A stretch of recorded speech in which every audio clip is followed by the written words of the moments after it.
So next ఇవాళ మార్కెట్కి సంబంధించి మనం గమనిద్దాము. మార్కెట్లో ఇవాళ ఏం జరిగింది, దాంతో పాటుగా మనకి సోమవారం రోజు రాబోతున్నటువంటి సపోర్ట్ అండ్ రెసిస్టెన్స్లు ఏ విధంగా ఉంటే ఒకసారి దాన్ని కూడా అబ్జర్వ్ చేద్దాం.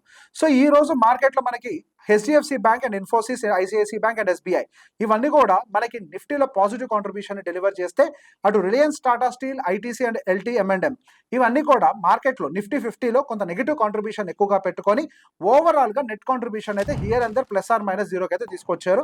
అఫ్ కోర్స్ మనకి యావరేజ్ వెయిటెడ్ యావరేజ్ క్లోజింగ్ కొంత పైగా ఉండొచ్చు కాక, బట్ ఓవరాల్ గా మార్కెట్ మాత్రం ఒక హ్యూజ్ కన్సాలిడేషన్ లో అయితే కనిపించింది. అండ్ దాంతో పాటుగా మనం ఒకసారి ఓపెన్ ఇంట్రెస్ట్ డేటాను అనలైజ్ చేసే ప్రయత్నం చేద్దాం.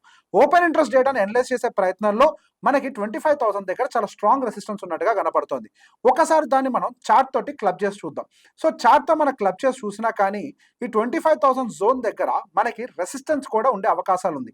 గతంలో కూడా మల్టిపుల్ టైమ్స్ మనకు ఆ 25,000 జోన్ దగ్గర మార్కెట్ రిజెక్ట్ అయినట్టుగా చరిత్రలో ఉంది.